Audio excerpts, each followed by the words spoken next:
cumbune. Kowe. Ben nekat wae. Lho iki. Sak gegem iki. Wulu cumbu ki ngendi? Hah? Wulu cumbu ki ngendi? Iki to? Udu. Iki ki ya sok cumbu. Ah iya. Ning kala-kala. Wulu cumbu ki udu kono. Ha ndek? Iki lho, iki wulu cumbu. Nggon jempol to? Iki bringos, iki jenggot, iki simbar, iki wulu kelek. Iki ceksut, iki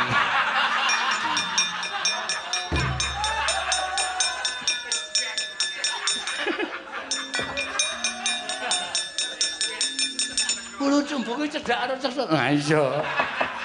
Nek ora kena dijabut sak penake dhewe ra.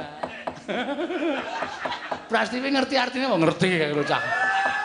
Cah nekat e kae. Wis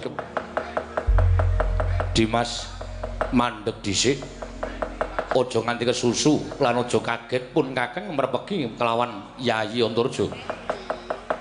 Kakang Mas mboten pangling menika pepunden kula ing Traju Trisna Kakang Mas Tijo Bama Narakasura. Ya, Yayi aku mrepeki Malan Siadi.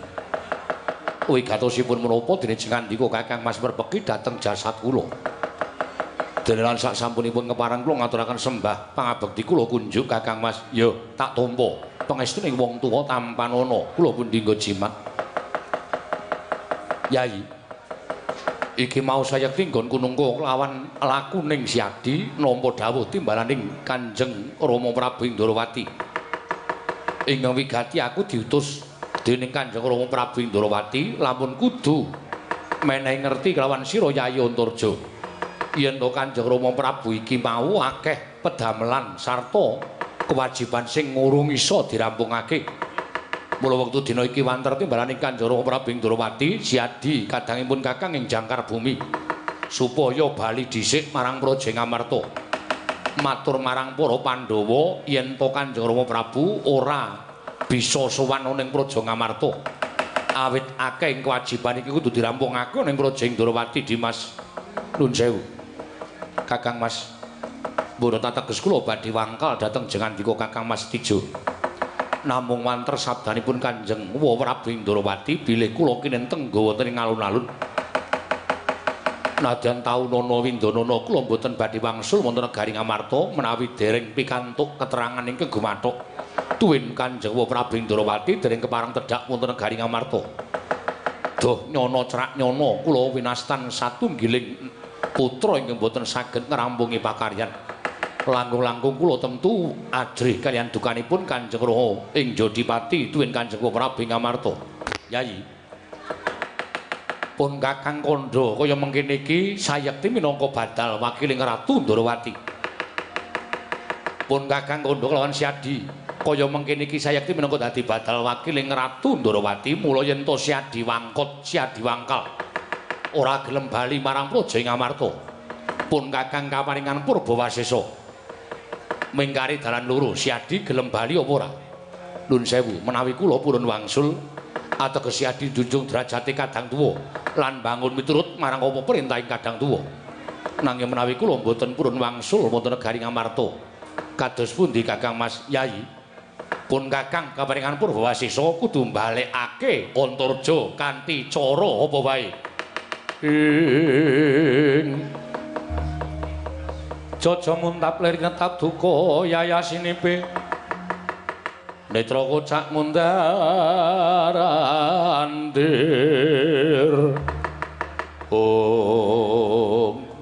Kakang Setijo, aku wis bisa nggraita apa ingkang ana legetaning penggaling Kakang Narakasura. Sayekti aku wis bisa ngreba lamun Kanjeng Prabu Ndrawati nggone ora kersa rawuh ana negara Ngamarta. Mesti merga digondheli dening Nalendra ing Traju Trisna Kakang Setijo Bama Narakasura. Mula wektu dina iki tinimbang Antarja bali mung bakal nampa dukaning Kanjeng Rama Prabu apa dene nampa dukaning Kanjeng Prabu Ngamarta. Nadyan tekan deking pengamun-amun dadi blendut si blegedaba ana ing negara Ndwarawati bakal tak wujudi. Lho, yen ngono Siadi wani karepun Kakang. ora jeneng aku wani nanging Kakang Setija ingkang meksa perkara iki. Kowe lah dalah. Ora gelem bali marang Praja Ngamarta aja takon dosa. Aku ingkang bakal balekake Siadi Antarja. Maraca bareng Kakang Drakasura. Kowe apa aku sing kudu bali marang Traju Trisna apa bali negara Ngamarta Kakang Setija?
Antarja tak kira ngejak gojek karo wong tuwa ning tremune sajake nggonmu namakake kekuatan kaya lahir batin yen ngono kuwi mentala harapun Kakang.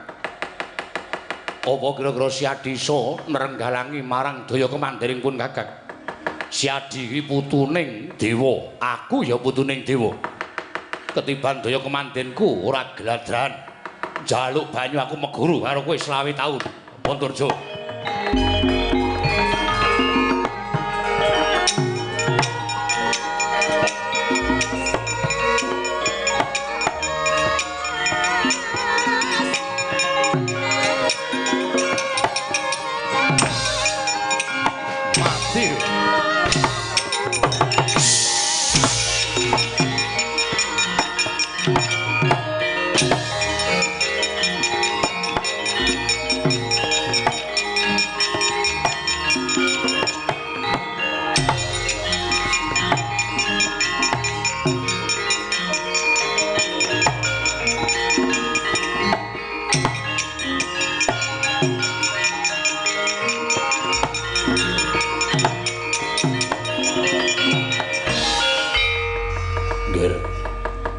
kula waspaosaken saking katebian Anggir Antarja ingkang sekawit saged unggul juritipun kaliyan Anggir Stijo teka samangke lajeng mundur brangkang menika wonten menapa gumun raos ing panah kula paman ing mestinipun nyembur menika kula jer kula menika wayahipun Hyang Ananta Buga nanging sareng kula dipun sembur dening Kakang Stijo dadanipun ingkang putra ing jangkar bumi kraos panas lha kok dados Kakang Stijo menika ugi nggadahi daya kemandhen wujud upas Dun Sewu panjenengan menika wayah dewa wondene Anggir Stijo menika ugi wayahipun Hyang Nagaraja mila mboten aneh menawi ugi kagungan daya kemandhen wujud upas malah ingkang kula gumuni panjenengan menika ingkang tus wayah Jawata ingkang wujudipun naga kenging upasipun Anggir Stijo kok mundur mbrangkang menawi cara kula isin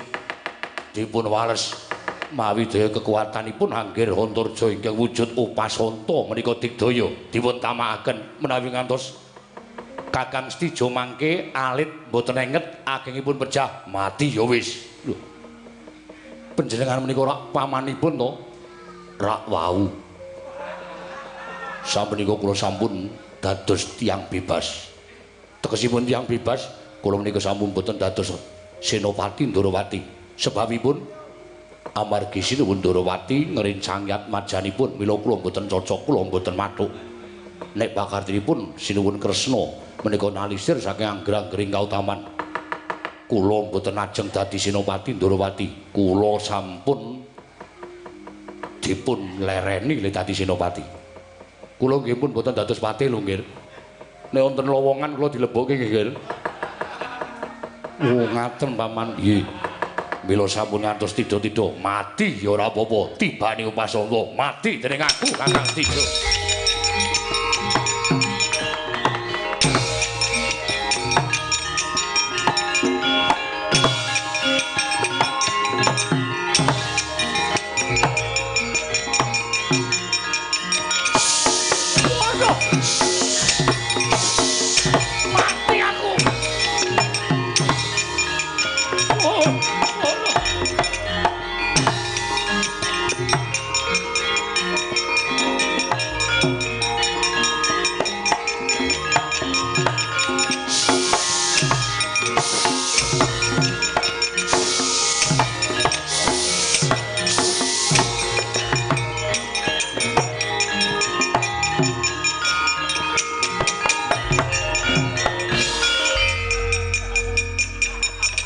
Sampeyan niku ditanggap wong kok ora serius.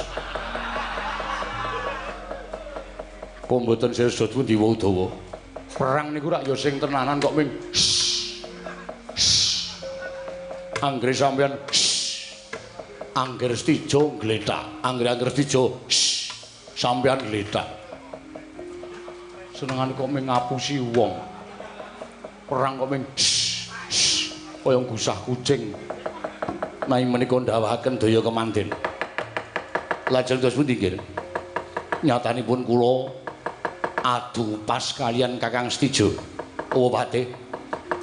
Kakang Stijo menika digdaya nek cara kula putra Jodipati niku ora duwe watak, watake kalah yen wis tekaning pati. Nek nganti sampeyan kalah karo Anggir Stijo nampa dukaning Keng Rama Raden Werkudara nek cara kula isin.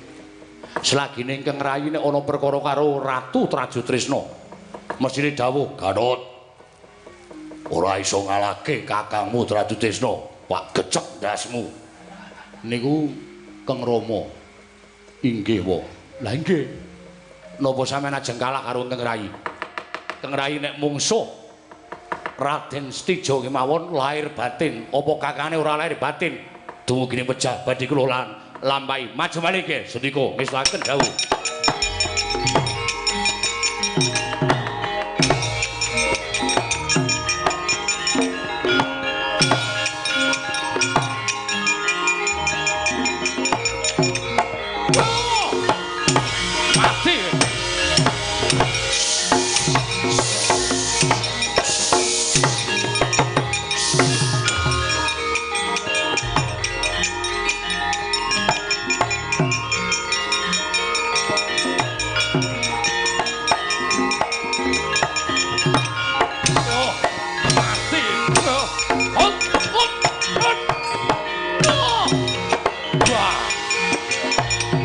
ngamuk.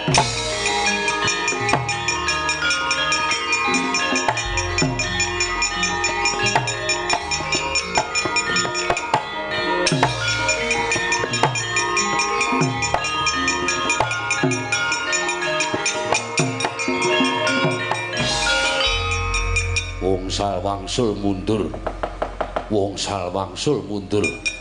Nek cara kula isin wonten menapa malih nggih. Paman, nek sak gedhagan iki kula tetep bingung. Bingunge mapan wonten ing pundi. Kula adu upas kalian Kakang Stijo. Piyambakipun ndhawahaken upas, kula ya ndhawahke upas, ya nibake upas. Nandhang sami piyambakipun radi ketemper. Kaget ati kula. Kagetipun mboten kanika nyono-nyono jebul Kakang Stijo nyokot. Kula dipun cokot kuping kula ngantos mboten nenget menawi mboten mundur tertentu kula pejah. Angger Stijo nyokot. Inggih paman, lega kula piyambak.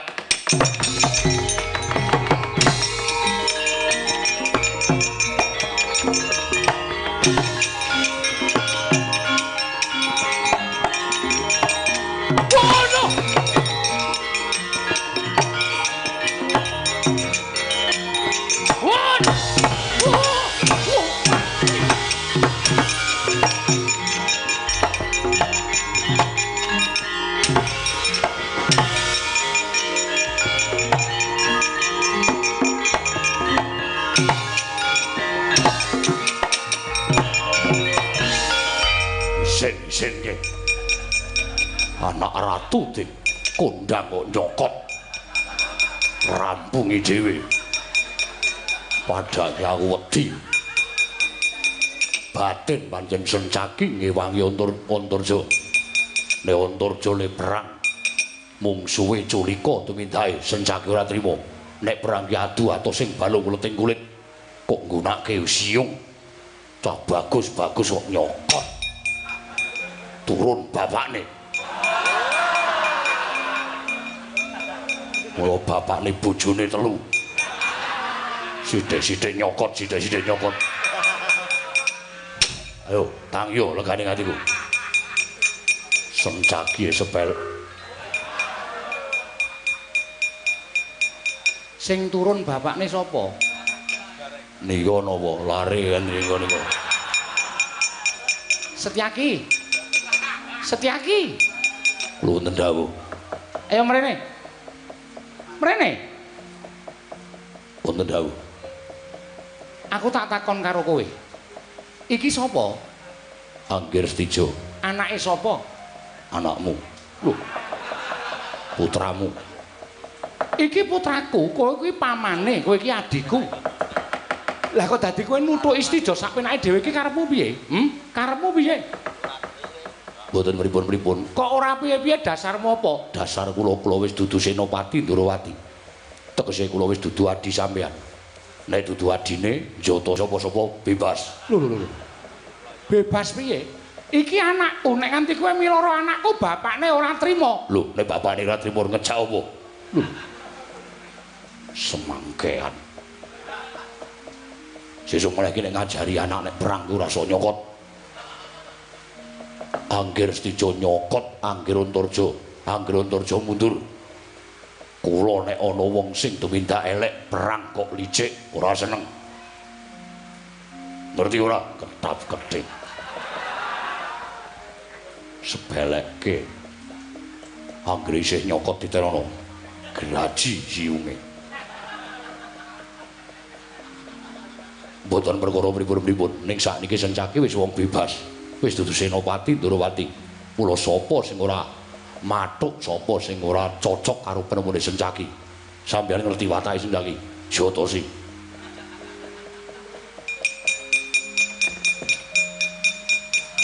Nuwun sewu.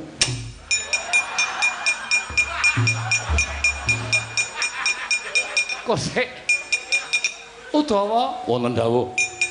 Mrene wonten menapa? Kowe teko-teko kok njotos Setija iki ngopo? Salahe nyokot. Sing dicokot sapa? Angger Antarja. Anak ratu kondang kok nyokot. Nyokot ki ya kena ning ndelik. Nyokot kok weruh wong akeh. Ora sopan. Lah kowe kok terus nuthuk Setija? Ame nuthuke salah ya apa? Apa ora entuk nuthuk? Luwih becik nuthuk gamelan tinimbang nuthuk. Ayo. Welekke ora. Gugu ngarepe dhewe. Malah do gendak sik ora karo nak kono nang Setija. Tangi, ayo rada ngedoh saka negara Ndarawati Setija. Kowe tak jarwani cah bagus.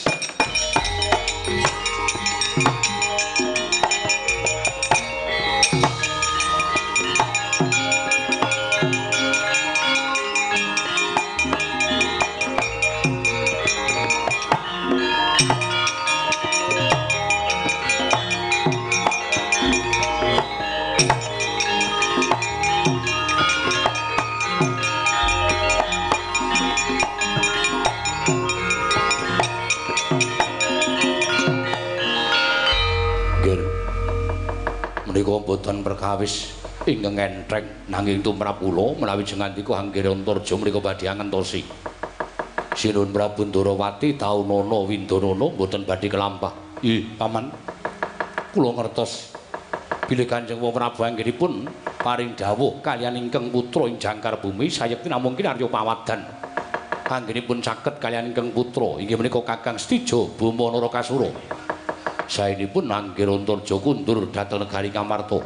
Lelampahan ingkang dumados wonten negari Ndarawati menika kula aturi ngunjukaken dhateng para punden Pandhawa. Kula ngertos Kanjeng Prabu Darmakusuma tartemtu sampun tanggap kalian perkawis menika. Oh nggih, ngestakaken dawuh. Nyuwun pangapunten Paman menawi ingkang putra damel geger kawontenan negari Ndarawati mboten dados menapa. Kawula ngamarta kula nggih badhe mranata ngatos-atos anggenipun kundur nggih. Ngestakaken dawuh nyuwun pamit Paman. Nggih, ngatos-atos.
Sinayeng manglung mintonaken dewi kramanira kang kumitiraning asta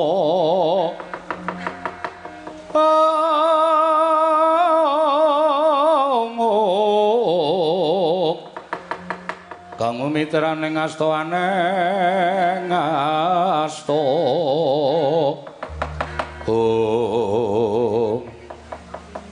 Nuwun sewu Rama Pukulun kula ngaturaken sembah pangabekti kula kunjuk. Ya, Kresna ulun tama. Agarya bombong tias ulun lan pangestu ulun tampanana. Kresna, kula pun dinggo jimat paribeh ndayanana ing kasantosan. Kula sampun mangertos miturut aturipun anak kula Setija Bama Narakasura. Bilih anggenipun sowan wonten Ndarawati sampun dipun dombani dening Kanjeng Rama Pukulun. Kresna, kula wonten maring adhawuh. Aku mung mesakake karo anakmu lanang Setija. Pendak-pendak gayuh kanugrahan mesti ora kelakon, pendak-pendak gayuh kanugrahan mesti ora kelakon. Mula banjur dheweke nangis ning kangkone wong atuamu aku ingkang wigati supaya aku andombani sowaning Setija marang wong atuane ingkang wigati mung kepengin mutah kelawan sira kulup anak Prabu Ndarawati. Inggih kula sampun mangertos. Kresna ngenggonana tembung anak polah bapa keparadah. Mesake anak Mustijo. Ora ketang sepisan bantunen budidaya piye carane supaya iso kedunungan wujuding wahyu. Mongko wektu dina iki dewa bakal matedhake kanugrahan kang aran Wahyu Senopati. Sapa ta wong kang ora bombong lamun putramu bisa kedunungan Wahyu Senopati. Kang mangkono bisa njunjung marang derajating wong tuwa, ateges tepi tembung mikul dhuwur mendem jero karo wong tuwa. Mboten langkung ngestakaken dawuh Kresna, kula wonten maring adawuh. Nggonmu ngaturake mboten langkung ngestakaken dawuh mawa aja mung kandhek ning pangucap nang kababaro dadi pakarti. Namung ewuhaya raos sing manah kula pukulun. Lho, ewuhaya piye? Lajeng kados pundi jernyatanipun dawuhing Jawata sampun tinemtokaken wonten titah kalih ingkang kedugi gayuh wahyu. Setunggal anak kula Setija angka kalih inggih menika pun Gatotkaca. Mangka wangsul Setija tartemtu kawon kaliyan ketrimanipun Gatotkaca. Lajeng kula kedah kados pundi, Kresna? Setija kuwi wayah ulun. Kita kuwi yen to disawang tata lair pancen wujuding Ratu Ndarawati, nanging jatine kita kuwi Sang Hyang Bathara Wisnu. Mangka Wisnu kuwi atmajaning Sang Hyang Manikmaya. Munggah menyang kayangan nyuwun pambiyantuning Sang Hyang Jatimurti ya Sang Hyang Bathara Guru. Matura yen to putune lanang Setija Bama Narakasura kepengin kedunungan wahyu. Sapa ingkang bisa nguli marang panguwasaning Hyang Pikulun Manikmaya? Yen Hyang Pikulun Manikmaya kersa mbantu lawan anak Mustijo tan wurunga Wahyu Senopati bakal manjing angganing anakmu Bama Narakasura Kresna. Tan samar pamoring sukma Senokmaya. Senokmaya winah ya wengasepi.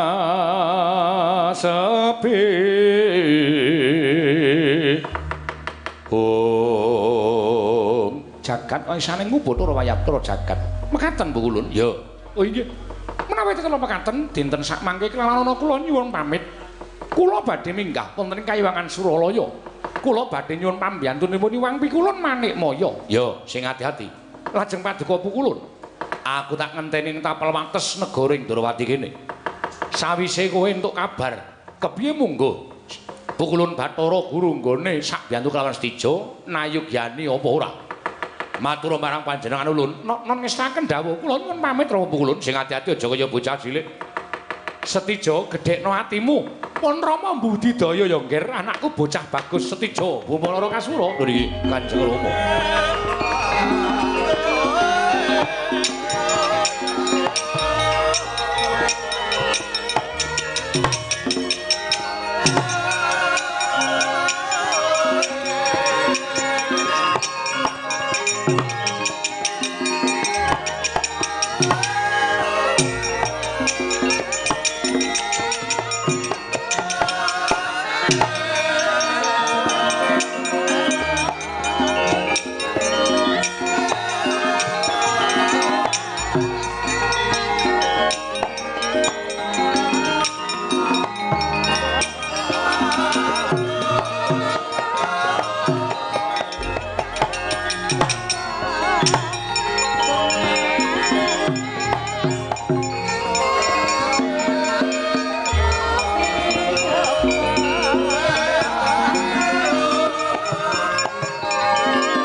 Jawata kungkang amurwa bumi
satri amung cipta pukulun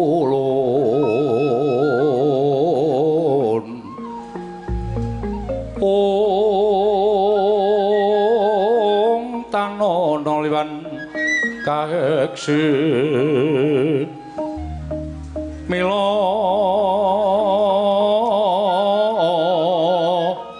katur kang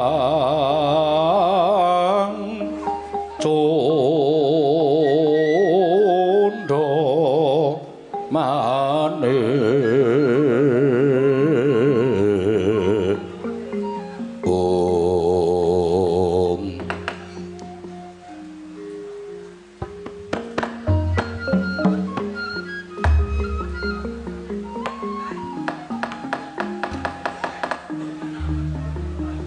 prasasat rageng ulun sumembah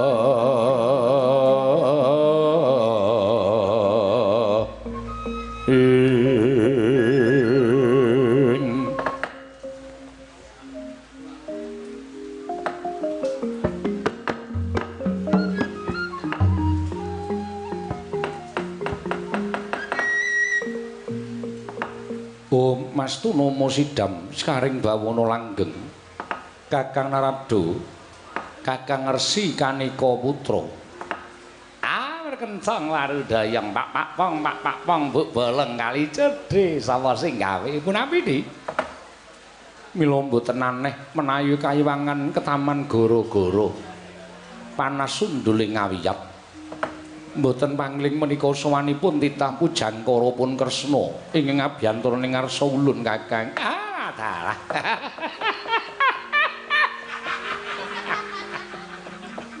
aige menika Kresna ingkang sowan inggih kasinggihan mekaten mbok menawi wonten wigatos menapa ta sababipun dene Kresna sowan monggo tanpa tinimbalan awon sae lepat restu menika timbalana wigatosipun sukma wicara ngabyanten rasa paduka Adi Pramesti Bathara Guru Kakang Narada lenggah ingkang sekeca ayo ngestakaken dawuh Kresna padha kanthi harja sak prapta kita tansah pinanganing kawidadan niring sambikala pukulun kepareng ngaturaken sembah sumenging pangabekti kula kunjuk iya Kresna ulun nampa agar ya bombong tias ulun ora liwat pangestu ulun tampanana kula pun dinggo jimat paripe ndayanana ing kasantosan apa ta wigatine dening jeneng kita ngabyantara ning karsa ulun Narayana nyuwun pangapunten kekilapan menapa paduka menika ngertos dhateng ngubah musi ing jagat ewa semanten paduka tambuh perkawis manahipun ingkang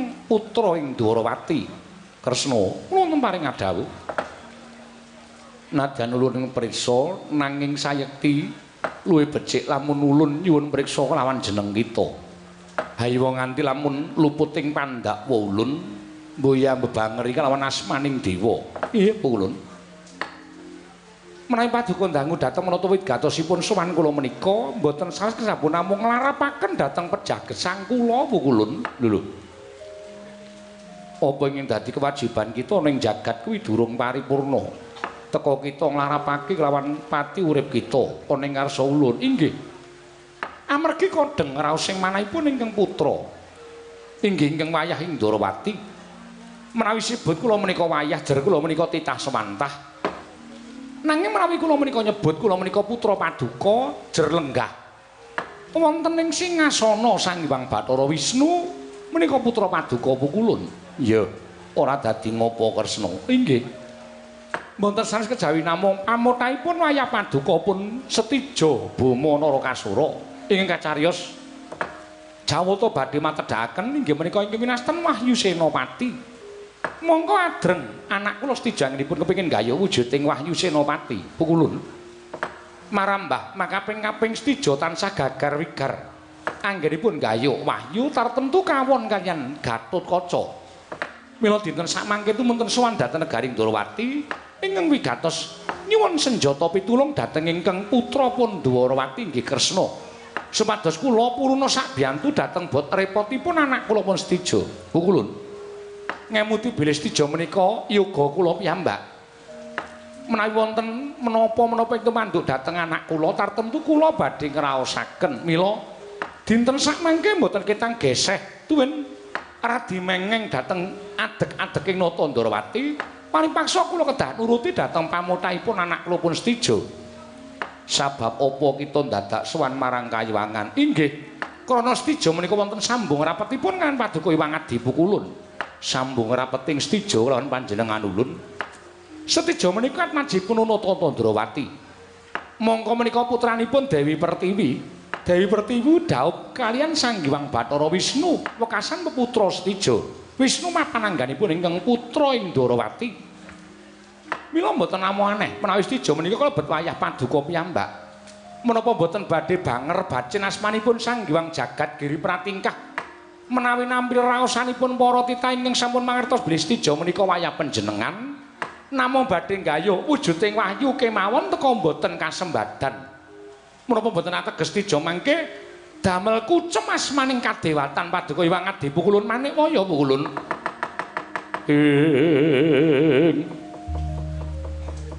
Ana dewa yen Untanawa ngaprang kasangsaran.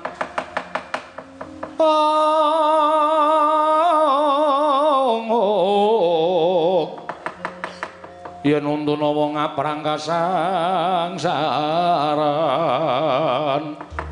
Oh, Kakang Narada, punapi? Menapa ing sampun dados saturipun Kresna menika apan kepara nyata lan saestu. Inggih, inggih, menika leres. Namung samukasing badhe Paduka tindakan menika dadipun petang, sampun ngantos keseluruh margi ingkang klintu. Nuwun sewu lho, Di. Menika perkawisipun titah. Wondene dewa menika ingkang kewajiban matedhakaken kanugrahan sampun ngantos jengandika tumut-tumut perkawisipun Stijo. Menika mangke badhe ngembet dhateng daging waras sing boten kanten-kantenan kawontenanipun. Kakang Narada mekaten inggih. Nanging Stijo menika wayah kula. Kersanipun kula badhe ambebantu dhateng Stijo. Menapa Paduka boten natohaken dhateng kadewatan Paduka? Menika mangke perkawis kula bener luput ala becik badhe kula tanggel Kakang. Dalah. Inggih, monggo, monggo. Namung nuwun sewu menawi sampun wonten pangandika Paduka ing kados mekaten kula namung tunggak waru godhog dadap. Tegesipun menapa Kakang? Tegesipun rada mboten melu-melu mboten melu garap amargi dereng ujian. Mekaten kae nggih, mboten melu-melu mboten melu garap. Menawi wonten menapa-menapa kula aturi nanggel piyambak. Menawi wonten bot repotipun Kayuwangan awit saking pangartenipun Adi Pramesti Bathara Guru, monggo kula aturi nanggel piyambak. Inggih, mangke kula ingkang badhe nanggel Kresna kula wonten maring adhawuh. Muduna ana ing jagat yen pancen wayah ulun Stijo Bama Narakasura wani lan saguh bakal kedunungan wujuding Wahyu Senopati ulun dawuh lumantar jeneng kita caketana negara ngamarta lan matura kelawan paman-pamaning Pandhawa kabeh lamun supaya nyandhet apa kang dadi gegayuhane Gatotkaca nggone nggayuh Wahyu Senopati lamun to Stijo wani nyandhet apa yang dadi gegayuhaning para Pandhawa ya kuwi nggayuhake Gatotkaca Wahyu Senopati tanpa ora ana ing bakal ngraridu marang apa kang dadi sedyaning Stijo. Nang ngaten kula nyuwun pamit madal paselan sing ati-ati aja kaya bocah cilik. Sak budalmu ulun tumuli tedhak ana ing Janaloka mbantu kelawan Stijo Bama Narakasura. Waduh, ulun maturaken panuwun ingkang tanpa pepindhan. Nang ngaten tumuli kula nyuwun pamit madal paselan sing ati-ati aja kaya bocah cilik. Pamit kula Narada kula nyuwun pamit. Ayo, terus sing ati-ati aja kaya bocah cilik ya.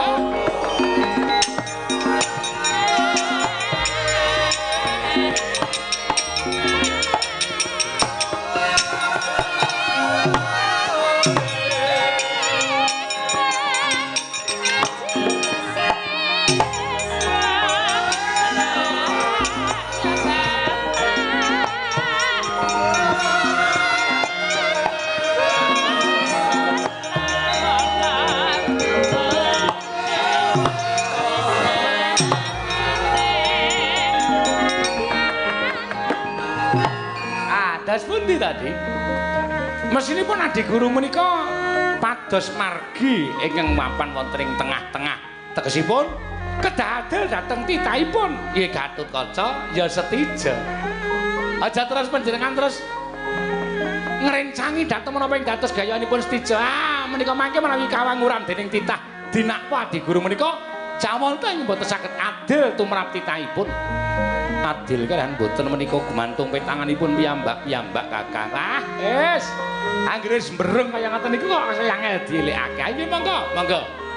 Kakang Narada tumut mandhap wonten ing jana luka mboten. Kula tak medhot kapan-kapan mawon. Mboten sak menika. Sebab menapa? Ah, kula nek bareng karo wong kleru ndak melu kelepetan dedosanipun. Ngibaratipun ora mangan nangkane, ndak gabul pulute. Mekaten Kakang. Nggih, pun dipun sekecakaken lampan panjenengan. Nyuwun pamit kula titip kayuwangan. Ha nggih, ngestaken dawuh. Ngatos-atos lho, Di. Inggih, Kakang Narada, Kakang Kanika Putra.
Gumulung mangrempak ing wadya Kurdakura reh ora nanggana magawe gelar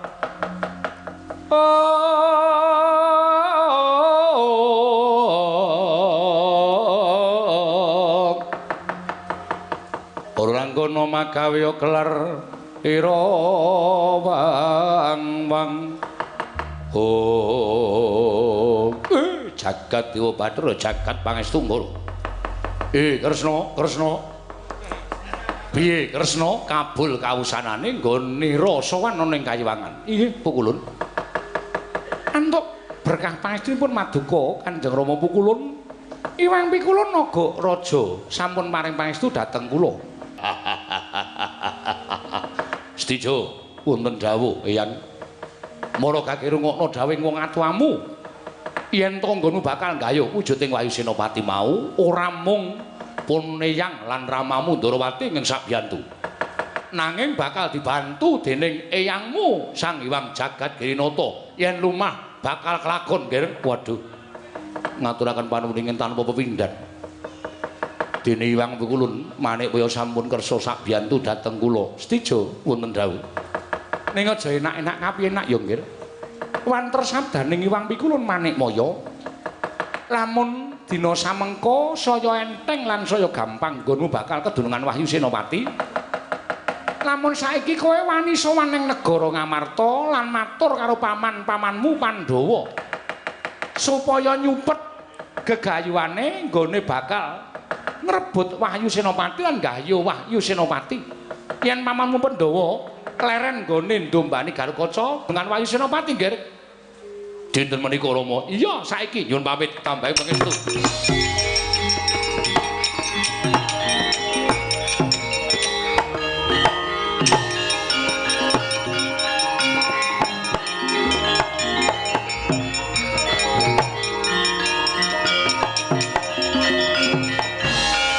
Jagat Dewa Bathara. Kuh mrisik tanpa kanginan. Pelayune Stijo nggone kepengin banget kedurungan Wahyu Senopati nganti nampa dawuhmu terus budal tanpa taliwara. Inggih, Rama Pukulun. Ya. Lajeng sakmenika kados pundi? Aku manut karo kowe Kresna. Menawi daraturipun ingkang putra ing Ndarawati dinten sakmangke monggo kula dherekaken nyaketi negari Ngamarta. Nyedhahi Ngamarta. Inggih, Gusik. yen kita karo ulun nyedhaki negara Ngamarta yen nanti konangan Pandhawa iki mengko mesti ora becik kedadeane. Monggo Pandhawa ki wonge lantip-lantip panggraitane. Piye supaya aja nganti konangan? Menawi ngaten nderek anu dateng ingkang putra Indrawati. Karemu sampun ngantos wujud nata Indrawati kalian Pukulun Nagaraja. Lah wujud apa? Menawi panjenengan tanggap kula aturi nututi dhateng Putra Indrawati. Ya, tak tututi aja banter-banter Kresna. Nggih.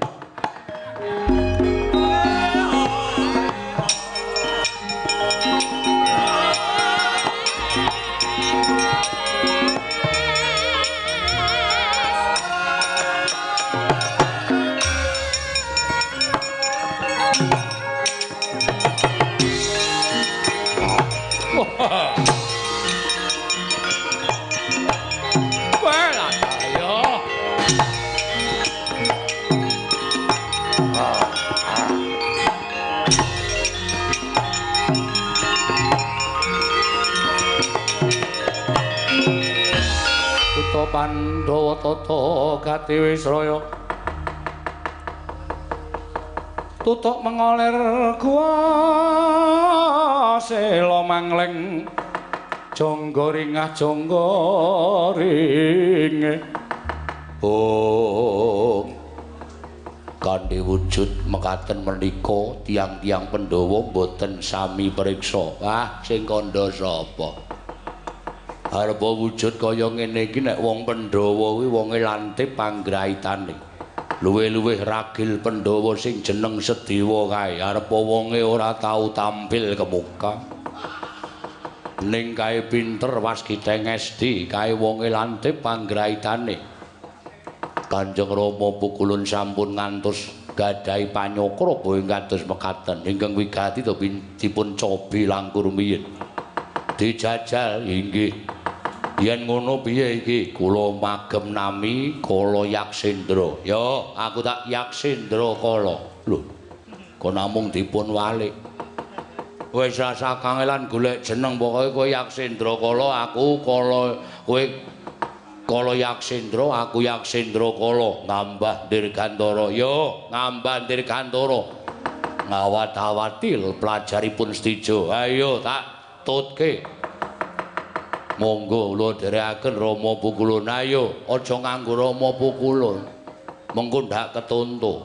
Yayi Yaksendra Kala ngono, Yayi Yaksendra Kala budal dina iki. Ayo Kakang Kala Yaksendra.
Antasena ngopo?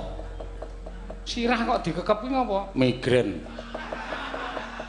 Lah kok migren ki ngopo?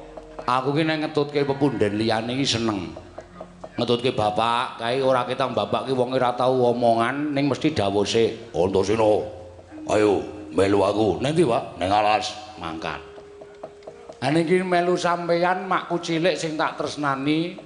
Sing aku ngabekti karo sampeyan dawuh ya ora arnendi ya ora cetha bareng tekan kene mogok-mogok ning ora-ora amba kaya ngene iki kiwa tengen ngalas mandhek iki kena nek nang warung mandhek kok adoh warung anggere liwat warung turu anggere liwat alas melek cerita engko ndak anak buah njaluk jajan ngono kok pemimpin wong edan ora Iki kowe tak kandhani ya. Heeh, piye, Lek? Kakangmu iki lagi dibudidaya entuk wahyu merga ya pancen Gatotkaca kuwi anak sing dideng-deng kaya kendhang. Digala-gala dileliting dening para Pandhawa. Supaya besok dadi senopatining Pandhawa iso nyambung sejarahing para Pandhawa. Ayo, ning jane aku meri. Meri perkara apa? Anak-anak Pandhawa kuwi akeh banget. Aku, Kang Antarja, Sumitra. Wis pirang-pirang pokoke akeh banget. Ning sing mesti entuk pangalembana saka bapak-bapak Pandhawa iki kok ming Kakang Gatot. Lho, dadi ratu ya diparingi karo wong tuwa. Ha ta? Iya. Ento wahyu, jaman semono wahyu prawiraning rat. Ha ta? Sing nglabuhi ya Bapa Pandhawa. Ha iya. Ento wahyu prawira taman nalika semono kae. Sing nglabuhi ya Bapa Pandhawa. Lah iya. Terus anak-anak liyane iki entuk apa coba aku tak takon. Aja ngono ya, Nger. Sesuk merga apa kang dilakoni dening para Pandhawa ki amung mituhu dawuhing dewa lan wangsiting dewa. Kan kowe aja meri. Kowe sesuk bakal duwe lelabuhan dhewe tumraping para Pandhawa. Oh ngono. Iya. Ana lakune dhewe-dhewe, ana critane dhewe-dhewe, ana jangkane dhewe-dhewe. Kabeh mau kinudrat marang panguwasaning dat kang murwing dat. Oh iya, dadi ora usah meri karo ketrimaning wong liya. Oh iya. Nek kowe kepengin ketrima budidaya. Budidaya sinartan donga ning kudu ana pambudidaya. Nek ming donga tok tanpa pambudidaya muspra. Semono uga pambudidaya tanpa donga kuwi ya ora ana gunane apa-apa. Ngono ya, Lek. Iya. Mula kowe karo aku wajib ngrondani negara Ngamarta, mbok menawa ana dom sumurping banyu. Ana ingkang marajal saka sela selane nggaru kowe karo aku kudu tanggung jawab lan kudu tanggap Antasena. Ya.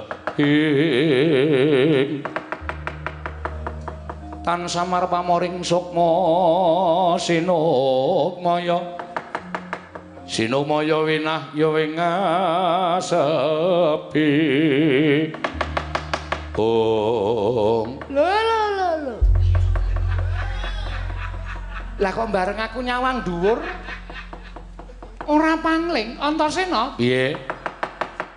Iki kok ana lakon sing nyubriyani. Nyubriyani piye? Kalau to sawangen. Dhuwur kae tontonen endi? Lah wis mateng kabeh ngono kok. Wis mateng kabeh gundul matos kuwi ra. Dhuwur kae lho udu woh-wohan. Lah sing endi? Sing dhuwur kae. Nah. Nek ngentup sing dhuwur kae. Sing endi? Sing dhuwur kae. Ireng-ireng loro kae apa? Iya, kae rak mendung to. Mendung nanging kae udu panjal maning mendung. Sawangan nganggo netra batin. Lho. Walah. Lho. Lho. Kok iso semono ya? Wah. Ora memper nek kowe. Wah. Do kurang ajar.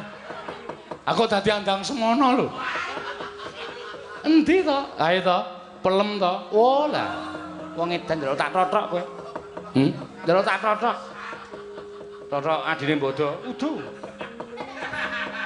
Kae lho sing dhuwur kae. Oh lah, ana regemeng-regemeng loro kae to. Iya, wujude apa Antasena? Buta ngono kok.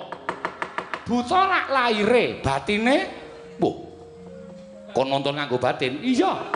Ora jajal nek pancen kowe wong pinter, nek pancen kowe wong wasis, mesti iso ngetutke karepe makmu cilik Mbumira Tawu. Karemu, kowe ngerti kae wujude buta, buta. Ning jerone udu buta. Jerone krupuk saja. Us. Total aku jantra aku ya, tak tutke padake wong loro saudon telu saurupan lah cepete padake.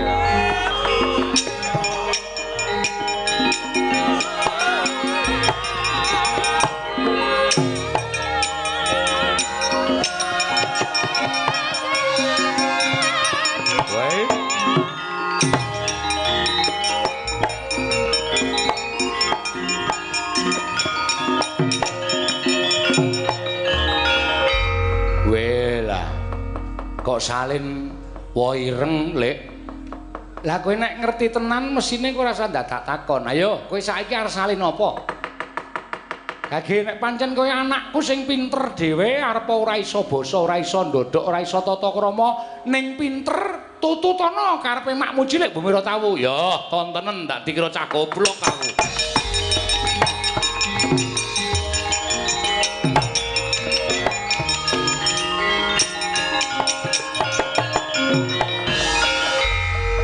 Wela wasis. Pinter tenan. Ning apa ya tumon ula kok ngadeg. Ayo bate mandi kok. Ora kaya mengkono to Antasena aja ngelongok kaya ngono ora apik. Nira wis pas to. Pas, wis pinter, wis pas. Ayo ndlosor. Aku iki ndlosor iki gelem wae. Ning ula iki nek mlaku iki mesti ndlosor ngono kae ya nek dalane resik. Nek ana lesonge. Lho, apa ora reget? Ula iki ora ngerti reget karo ora atur dasare kula kowe iki ula ning dewa. Oh dewa kan nek ula. Gunane apa? Wis ta ora ngayal ta. Aku iki nek karo kowe sengit ngene. Iya, nah ngono nah. Ngono ora wangun. Iya. Lah iki buta kae engko nek tekan kene kowe ngaku Iwang Pikula Nagaraja. Lah iya. Lah ning aku le dialog karo kowe piye? Aku nek nyebut kowe Rama Pukulun. Terus aku muni piye? Kowe cukup muni Om Wilahing. Terus muni Kresna, pindho lho. Oh iya. Mesti pindho. Mesti pindho. Ora tau pisan. Mesti pindho. Mesti anakku ngger Kresna ngono. Oh iya. Dicoba ya? Ya. Aku tak ndot linggo ngisor. Ha iya, aku ya linggo ngisor kok. Lah iya wong kowe ngelis glosot kok ora linggo ngisor. Nuwun amit pasang kaliman tabit. Rama Pukulun, kula ngaturaken sembah pangabekti kula kunjuk Rama Pukulun.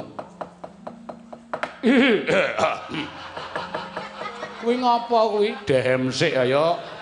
Wayang baku iki kudu dehem sik. Oh iya. Kuwi lha ta. Om Wilahing.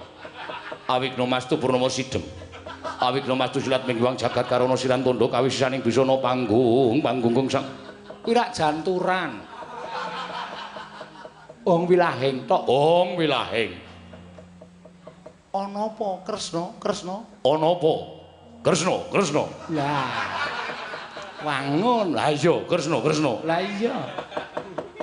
Rama Pukulun. Piye? Nginggil menika wonten yaksa. Lho. Gak aku nek guyu wegah aku. Aku iki senengane ya aneh kok kowe iki. Piye? Nginggil menika wonten buta. Wela, Kresna. Wonten apa, Bu? Buta loro. Inggih, bojone do nendi? Lho.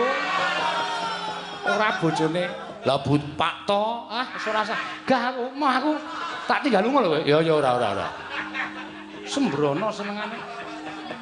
Iki kowe karo aku ajar imbal pangandikan tegese omong genti-genti ngono. Oh, kowe nirokke MC-ne mau. Omong genti-genten ngono kan. Inggih Rama Pukulun. Ya.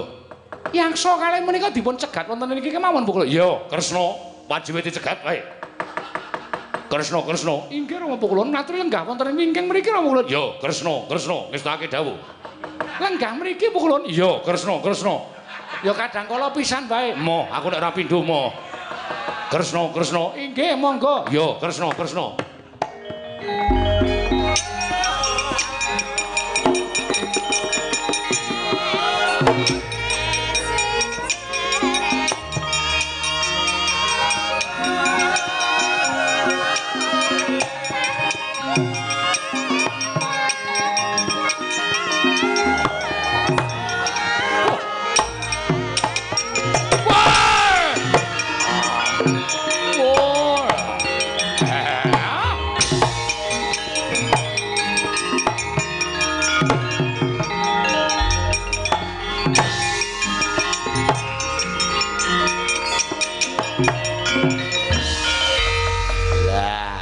Tenan to. Wong nek arep kewirangan ngrekos. Ampun seru-seru. Pokoke digawe tenang atine. Kresna kula wonten dawuh kaget. Ngantos kaget kula, Rama Pukulun wonten dawuh. Kono wong gemermeng ki sapa Kresna? Menika Rama Pukulun wonten yaksa kalih. Lah dalah. Ulun sirnane mangkir miyen. Ampun kesesa Rama Pukulun. Ya, Kresna.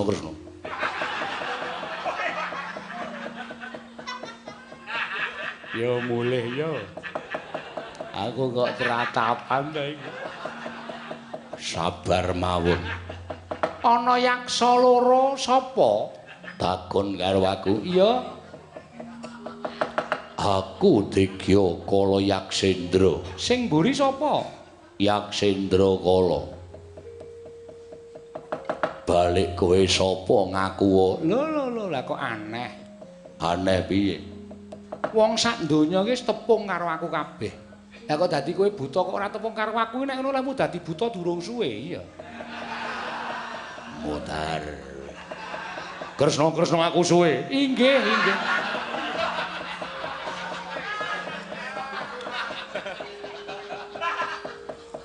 Ayo apa member ana ula kok ndengongok.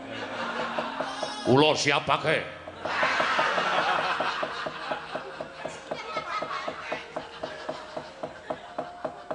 Lah, tratapan tenan aku. Arep menyang endi kowe Kala Yaksendra? Ya. Niat bakal nganglang jagat. Kowe ngerti ora? Ngerti ora? Iki kebawa keperintah negara Ngamarta. Iki wongkon negara Ngamarta, mula sapa wae sing arep liwat papan kene kudu entuk ide palilaing para Pandhawa. Kudu nyuwun ide palilaing para Pandhawa, nek ora nyuwun ide palilaing para Pandhawa wajib tak balekake. Lho.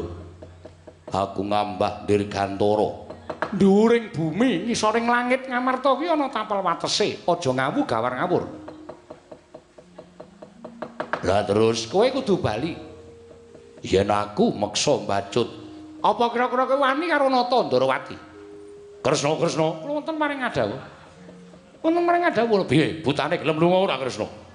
Inggih, saweg dipun rembak. Ngono nek kedadian regane aku kandhani. Oh inggih. Kresna. Inggih. Gah aku. Ayo ndlosor. Kresna, please deh. Lho. Aku tak ngadeg kene Kresna. Ora kena, mboten kenging. Ora Pukulun menika dewa kok kados mekaten lho. Iya. Wah, yo ngene Kresna.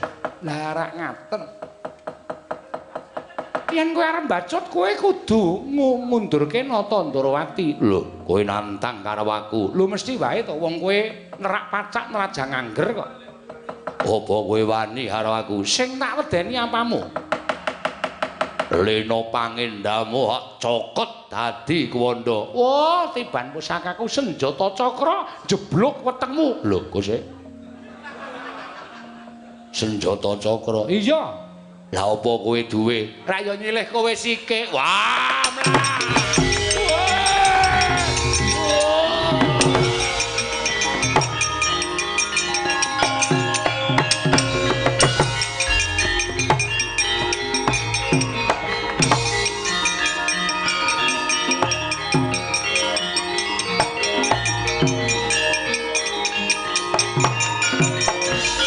Wong ilahe gugu karepe dhewe. Sapa ingkang wani karo anakku ya kuwi si Kresna. Ulun ing ora nremake. Iki Sang Hyang Nagaraja ing bakal keduga ngrampungi nyawamu. Ha, ku mati dire. Wut. Ayo.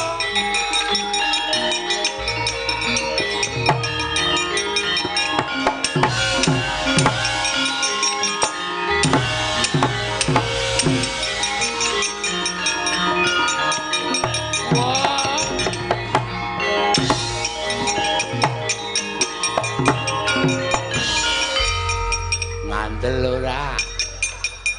Wong kene arep kewirangan ki werna-werna. Wah, kula mak tratap. Ya aku ya ngerti kok. Bareng kowe muni, lho kowe apa duwe senjata cakra? Kresnane muni nyilih kowe. Kowe bingung le arep melayu. Nggih, Aku ya kisinan. doyak ulane. Mongko le ngoyak mlayu kaya menungsa. Buntute dadi loro. Dinggo sikil bareng ngono terus njotosi kaya lah ayo mlayu wae. Melayu wae ndak dewane tekan kene dewa mejenun kae. Wo lah dalah golek dalan nyangkal putung kemawon opo.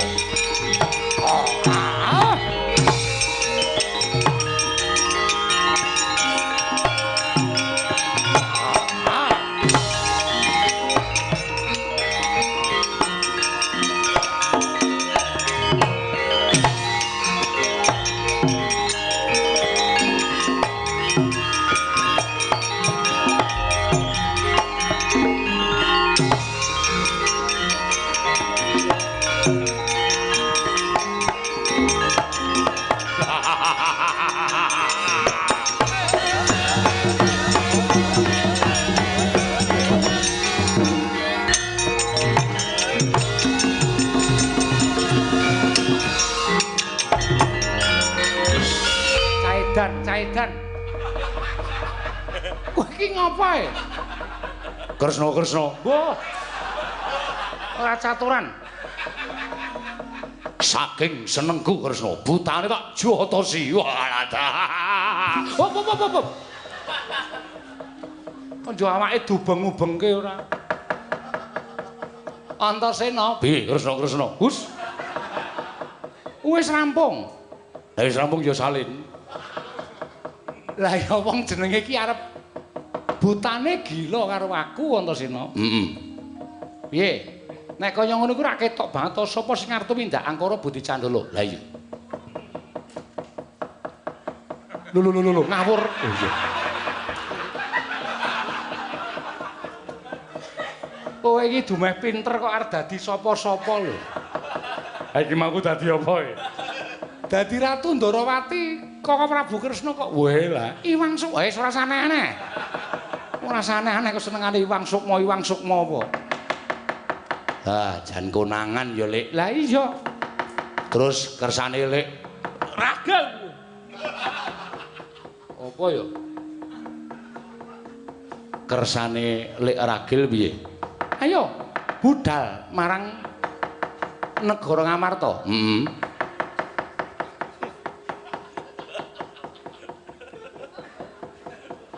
Kaya ula e. Mak telosor. Medeni tenan nganti kaget. Oh nggonku dhewe. Ayo budal yo, mak cilik tak dereke.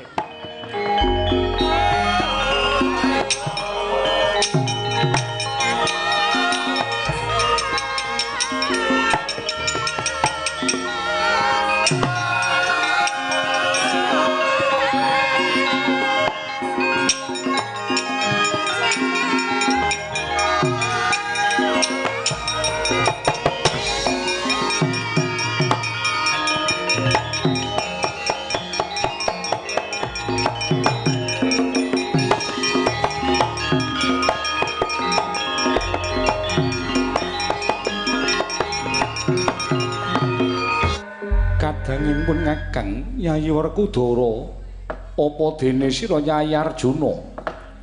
Barep kakangku apa? Klunten pindhal ngadhawuh menapa Kaka Prabu? Persasat kaya ngenteni sileming palwa gabus kumambanging sira Kresna.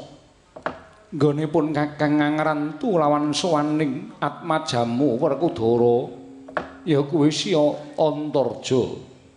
Ingkang wis ndak utus paya sowan ning Praja Dwarawati ngwigati ambayongi marang rawuhing Kaka Prabu Sri Bathara Kresna.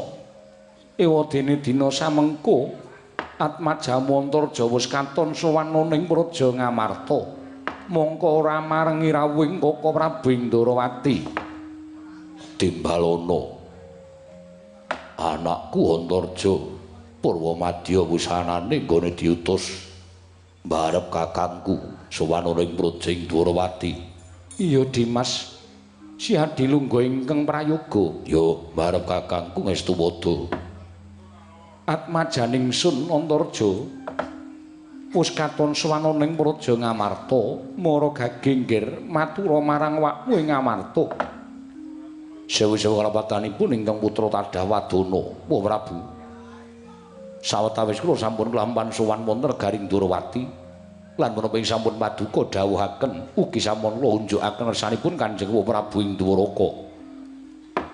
Nalika semanten Kanjeng Wah Prabu paring dawuh bilih tasih kathah kewajibaning Praja Indrawati ingkang dereng sagedipun rampungaken. Tumunten prasetyanipun ingkang putra tinimbang kula wangsul dhateng Praja Ngamarta. Mongko sak mangke ingkang putra nampi dukanipun Kanjeng Wah Prabu saha Kyai Jodipati. Nadyan taunana windanana ingkang putra boten nedya wangsul dhateng Praja Ngamarta menawi boten sareng kaliyan Wah Prabu Ndrawati. Iya sabanjure piye nggih Antarja. Namung ndadosaken kagiat raos sing manah sareng kula papan wonten alun-alun ing merpeki dhateng jasad kula inggih menika putra paduka Kakang Setijo Buma Narakasura. Ing nalika semanten satemah dados regejegan antawisipun ingkang putra pun Antarja kaliyan pun Kakang Setijo. Tumunten wanter timbalanipun Paman Garbaruji paring dawuh dhateng putra ing jangkar bumi bilih menapa ing kelampan wonten Negaring Durawati.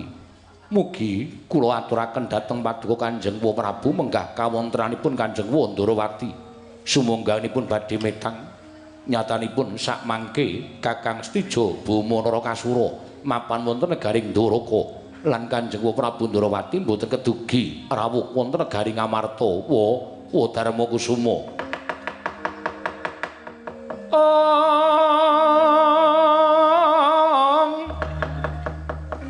Permara remangus wanya ngambrang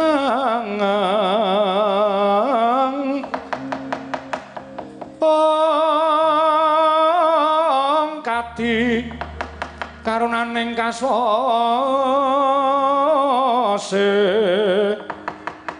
yen aneng marga malalat tumiring sang kandha Wastrat Maja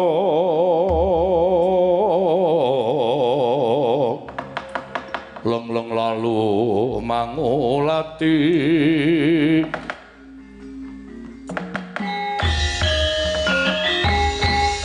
dereng ngantos paripurna Mbal Wacana kadrenjo praptaning nalindring traju tresna Prabu Setijo Buma Narakasura tubrajeg tanpa larapan tontang ning samudra anglangut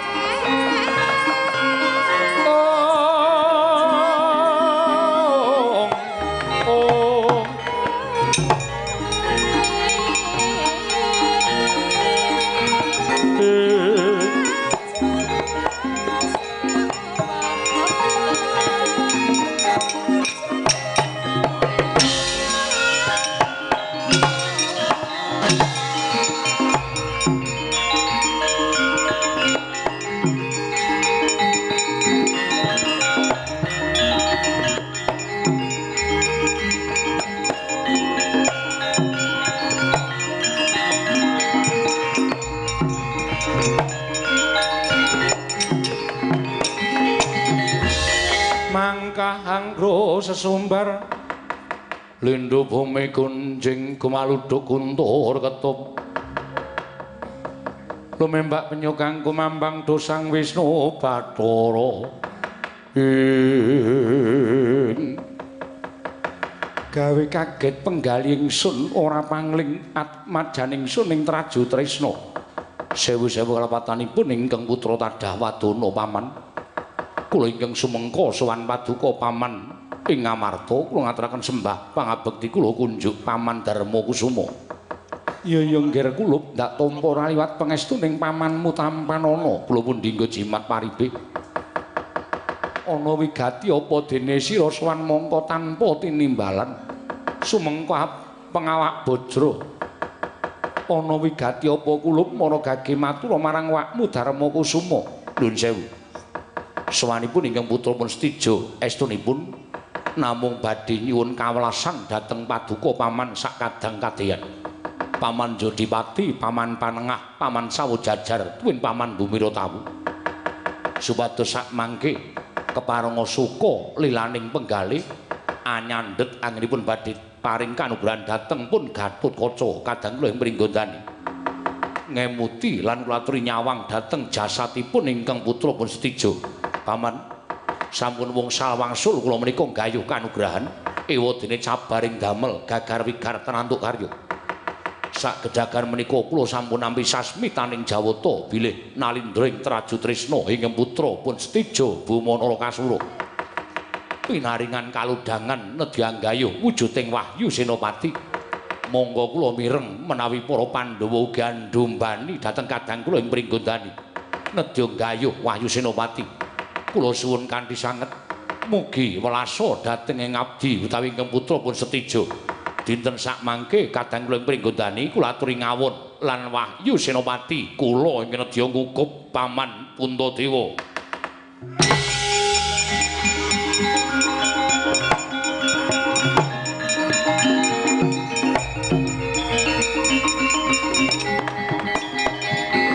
Bumi kuncing langit kelap-kelap katon lir kincanging risang mawe gandrung sabaran kadulu bukir moyak mayik saking Tyas Baliwur Werkudara iki dudu perkaraning Puntadewa Gatotkaca wiyat majamu yayi ana tembung kaya mengkene saka Setijo Bumanara Kasura kepiye mungguh nggone Siadi bakal nengahi perkara iki. Wah, Setijo. Paman Jodipati kula wonten paring adhawuh. Kowe wis dadi ratu, wis gerang. Kowe wis dewasa. Gatot anakku ya wis gedhe. Wah, aja nangis kaya cah cilik. Perkara iki dirampungke lanang padha lanang. Keparingipun Paman Jodipati, Gatot. Kowe kalah karo kakangmu Traju Trisna. Wah, gecek dasmu medal Jawi, Kakang Mas.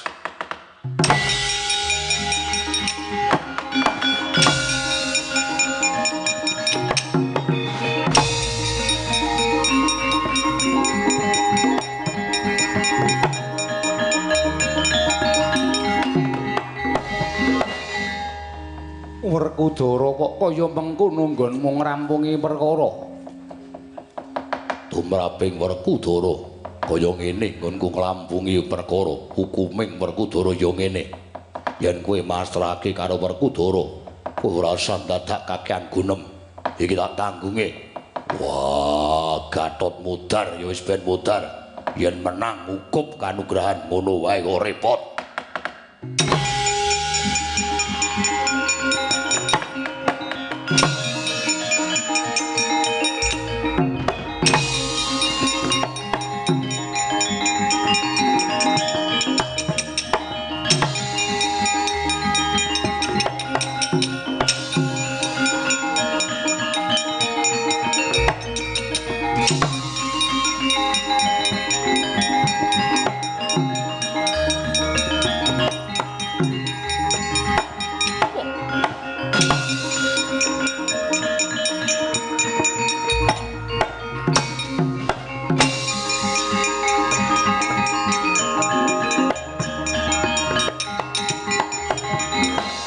Kata tiyang Gatotkaca dinon mapakarga suta tekapira Kresna Parta maneher sadinira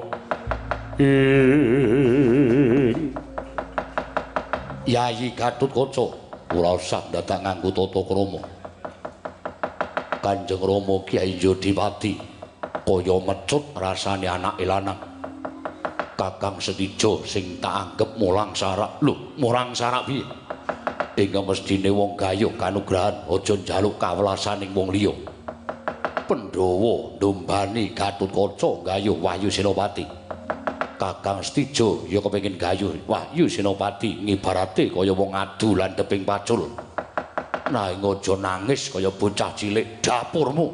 Aku ora nangis karo wong adoamu. Ming njaluk supaya jagat iki adil. Yen kepengin adil kudu budidaya ora mung kowe adol tangis ngarepe pepundhenku Pandhawa. Cethane kowe apa aku sing bakal ngukup Wahyu Senopati? Mati Kakang Traju Trisna, aku bakal ngukup Wahyu Senopati. Yen mati Gatotkaca, Kukupen Wayu Senopati. Wah, legandang dening pun Kakang. Para maju Kakang Stijo.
Kang Rama wis mempenge ora jamak-jamak, kula ya krungu saking Jawi wau. Gatot. Yen kowe arep kepengin durungan Wayu Senopati kudu iso mateni kakangmu Traju Trisna. Sampeyan terus metu. Ndara Stijo terus metu kok saniki durung ana 5 menit lho tak jami. Kok sampeyan wis mundur niki pripun? Petro. Nun. Kakang Stijo rusuh. Muni piye, Mun? Ora muni piye-piye ning tandange rusuh. Lho, tandange rusuh pripun? Nyokot. Lho. Ndara Stijo nyokot? Iya. Gong, Ndara Stijo nyokot. Wah, mateng kok. Urung. Lambemu ora wis mateng. Nyokot ki tegese Ndara Stijo ki nyokot gulune Ndara Garkaca. Wah, lha iki sing bengi iki sing nyokot ora mung Ndara Stijo lho, Tru. Heeh. Pirang-pirang ki lho. Sawangen. Wah, wis werna-werna. Ana sing dirajang-rajang nggo sendok bareng.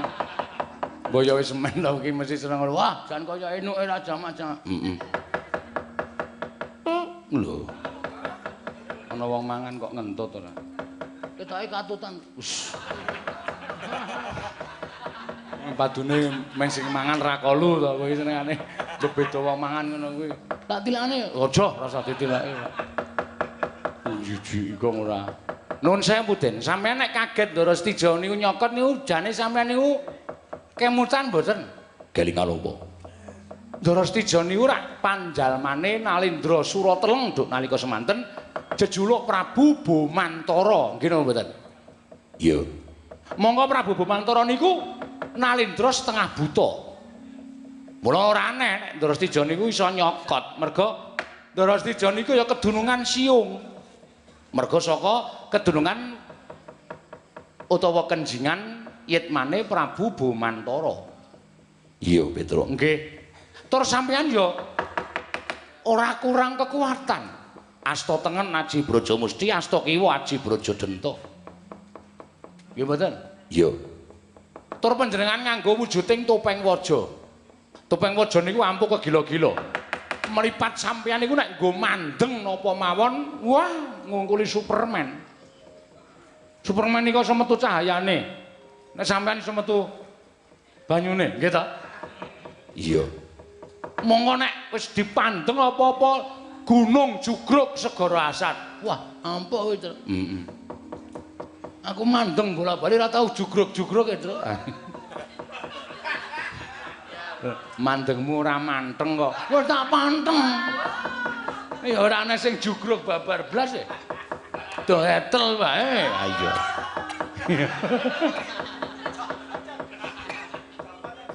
Ayo. Ayo ya kok. Heeh. Netra panjenengan menika naminipun inggih menika mawi Netra Surya Kantha.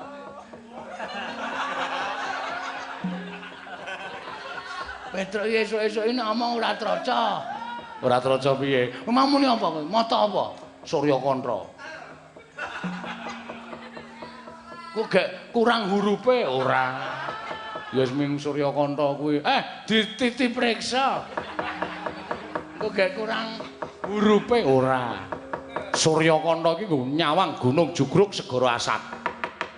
Nek cara kula, Ndara Stija ampun digawe macak, nek perlu ditegeli. Niki perkara kanugrahan lho. Nek sampean kalah karo Ndara Stija, sampean ora ngukup kanugrahan. Nek menang karo Ndara Stija, ngukup kanugrahan.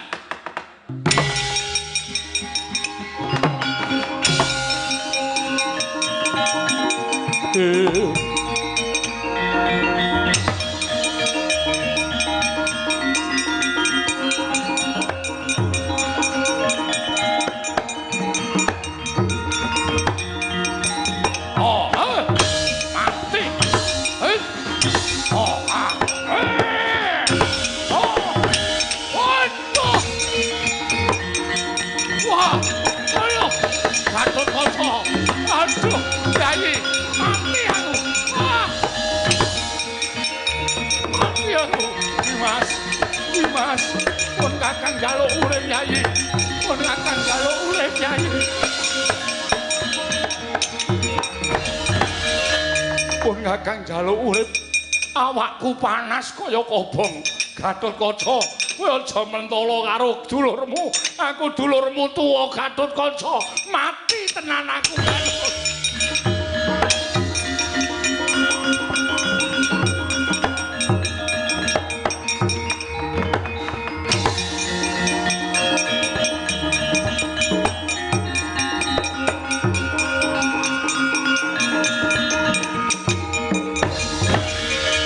Kresna ya kene katon pasuryanmu kaya dene kuwatir marang lelakon Puhulun. Sinten ingkang boten kuwatir? Ratri Mas paosaken wonten ing dedharatan anak kula Stija dipun tamani dayaning Kyai Surya Kantha netranipun Gatotkaca. Ngantos wujud mawa kados mekaten tanwandhe badhe pejah tak balange gamparan bungkul kencana sing Gatotkaca.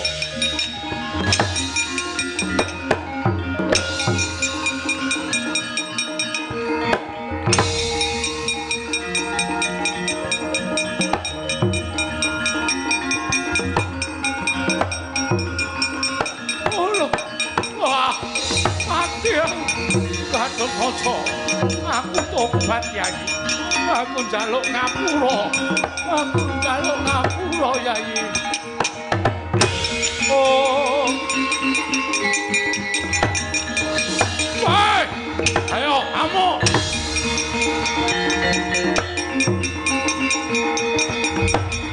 Oh.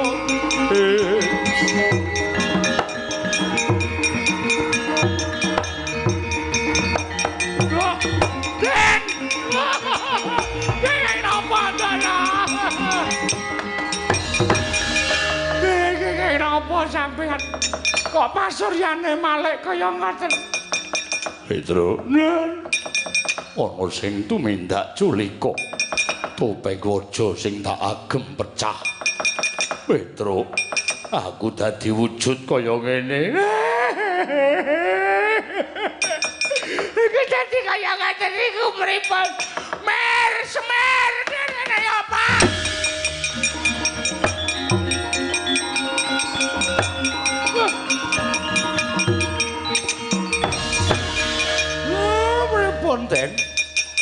Kyai Semar. Aku tulungono. Topeng waja pecah. Aku isin anjen setan tenan. Ndara Stija akeh sing bantu. Nganti enten kaya ngenten kedadosanipun. Angga kula sowanke tresnaning Sang Hyang Asih Prana mawon Ndara.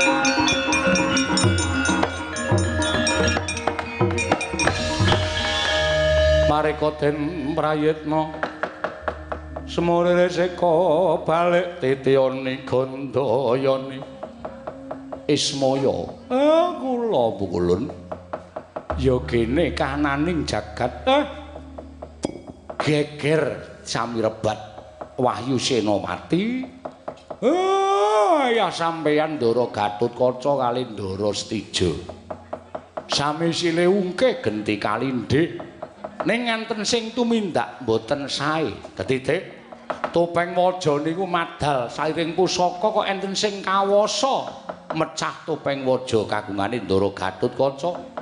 Wekasan Ndara kula wujude kados ngaten. Kula nyuwun pengadilan. Nek sampean ora iso ngadili perkara niki, Semar ora trima. Semar ora trima, Pukulun.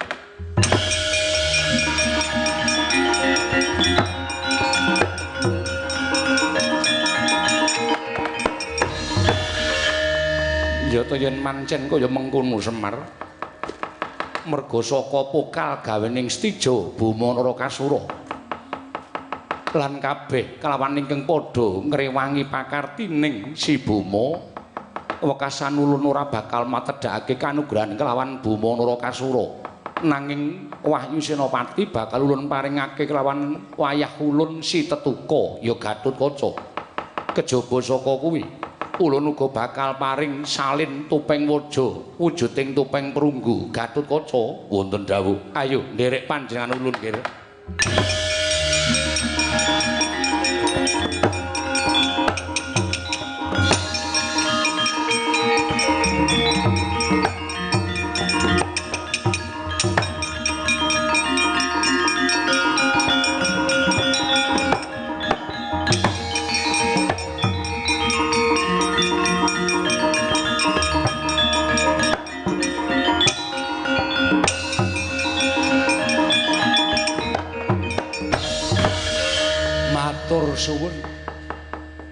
Matur suwun lho. Aja kaya ngono Semar. Nggih, kula ngaturaken panuwuning tanpa pepindhan. Kejaba saka kuwi Gatotkaca bakal ulun paringi Wahyu Senopati lan katetepake ingkang kedurungan Wahyu Senopati ya si Gatotkaca. Sembah nuwun, ulun.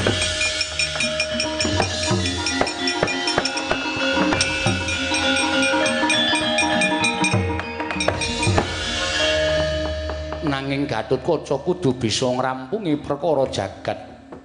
Ya kuwi kudu bisa ngasorake Stija lan Semar. Ulun titip lawan jeneng kita sapa wae ingkang ngrewangi Stija bandanen aturna parang panjenengan ulun bakal ulun patrapi pidana ingkang sakmurwati. Nggih, sendika. Amin.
awak dhewe kon ngawat-awati karo bapak sapa wae sing nglabuhi Ndara Stijo. Wah, kalau Ndara Gatotkaca ngamuk le. Wah, seneng tenan ae. Gaya gari kaca wis tumandang kaya ngono kae gluk-gluk-gluk. Wah. Kapokmu kapan? Ya ora keneh. Oh, endo Den, endo. Langsung Den. Mudiar kowe. Nglekar ora kowe. Apa ya, Tru? Apik. Aku kok ora weruh, mula dadi wong ki aja cendhek-cendhek. Dadi iso weruh kono-kono ora. Nang apik perang ya apik banget. Udus. Dian. Iya, kowe Den. Tangan, tekoke. Langsung, wit. Mudiar kowe. Ora to ya nglekar kowe. Kapokmu kapan? Apa ya, Tru? Apik. Aku kok ora weruh ya, ora weruh kowe cah cendhik kowe. Mula angel lehmu nonton ora. Wo. Ana sing mabur Galugong. Endi? Kaya apa? Weh, sinuwun Ndarawati, padake ora ning mungsuhe, goleke mungsuh kowe.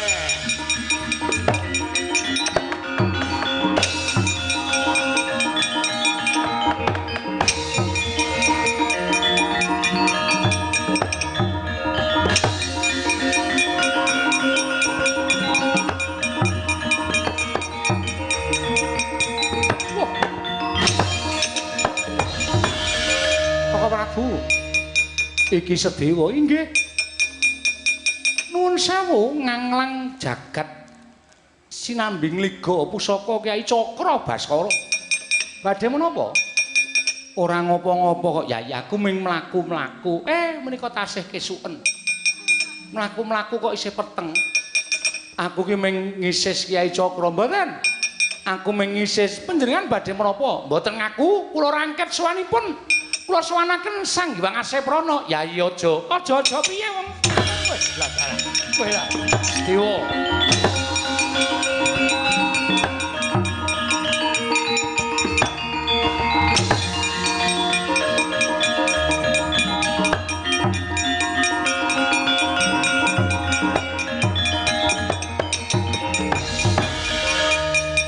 Udus. Wedi tekoke. Modar kowe. Purwagong ora. Wah kok mempeng males kowe.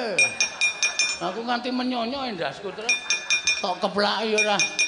Ayo, Ndara Kresna candak Ndara Sedewa. Wah, Gong. Kok ana wong keleke pirang-pirang. Sapa? Bathara Guru. Wes, kandhake Bathara dosen. Oh. Ora ngono. Anjur rawuh-rawuran.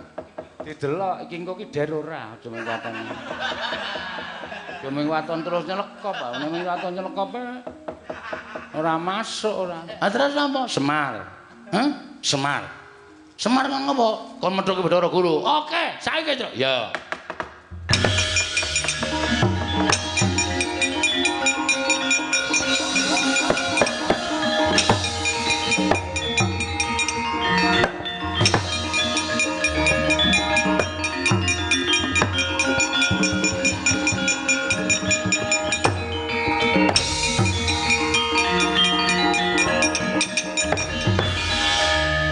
Semar ya tanpa omong-omongan. Bathara Guru terus disikep ngono wae. Ora iso omongan. Ya, Kang. Lho. Kok nganggo pelus barang? Hah? Kok nganggo pelus barang ana pelus kok mabur? Sapa? Sikus. Pelus. Kok sikus ora? Sikus ki DPR e. Ngono nding ya.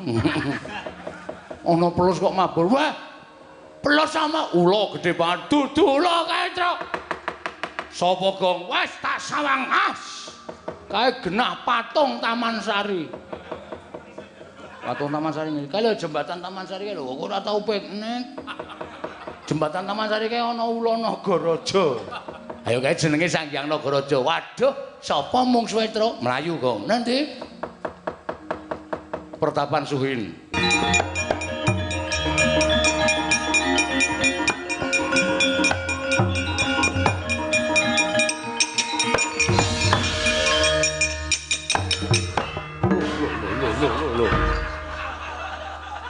ki ngopo ya ora? Jabut wulu cumbune ta. Ora ya omong-omongan sih, nang ngono kuwi ora jelas. Keculane kepiye, humore kepiye ki ora jelas. Iki wis kulino ning YouTube itu. Dadi wis do paham. Ha iya. Ndara Seta turu. Sare. Coba ling gugah piye? Nek cara piyai kuno jabut wulu cumbune. Oke, tak jabute wulu cumbune. Kowe. Ben nekat wae. Lho iki. Sak gegem iki. Wulu cumbu ki ngendi? Hah? Wulu cumbu ki ngendi? Iki to? Udu. Iki ki ya sok cumbu. Ah iya. Ning kala-kala. Wulu cumbu ki udu kono. Ha ndi? Iki lho, iki wulu cumbu. Nggon jempol to? Iki bringos, iki jenggot, iki simbar, iki wulu kelek. Iki ceksut, iki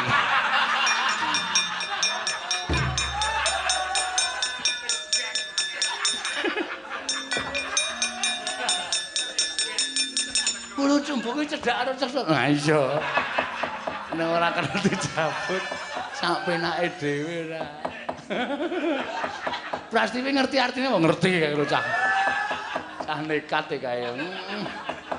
Wis kebacut tok job jabut wis e. Ndara Seta ki umure wis 50 anu 80 munggah truk. Ha iya. Pulune mung kari dhuwur tok. Wis ora wangun ya wis tak jabut entek saiki. Waduh. Entek. Brindil. Ha iya. Nek nganti engko pyaine tangi ngerti nek brondol piye. Men. Kurang ajar yaene kok turu sak penake dhewe. Gugah kok, Gugah. Sit, hus. Ndara Seta ono kok sit ora. Ndara Seta ngaturaken ketiwasan Ndara Seta. Putra kinasih panjenengan Ndara Gatotkaca. Bandayuda kalih Ndara Setija Bomanara Kasura. Dibantu eyange Ndara Setija. Inggih menika Eyang Tradiprana. Tradiprana. Tanggaku tanggamu lah. Dibantu nduk eyange ya kuwi Bathara Nagaraja. Dibantu eyange Bathara Nagaraja. Ndara Seta.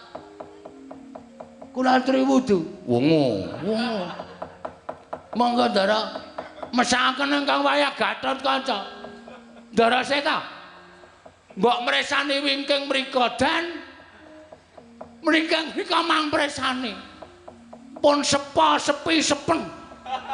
Awi Ndara Seta gek wungu gek cekak-ceket.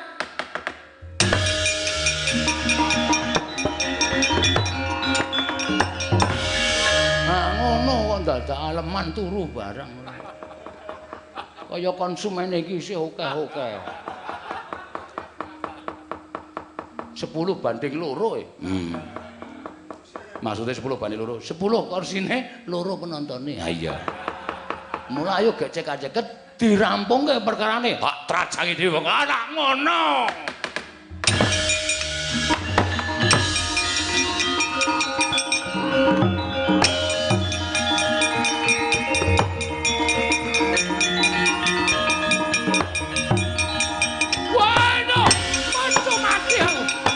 Ayo, arep opo? Waduh.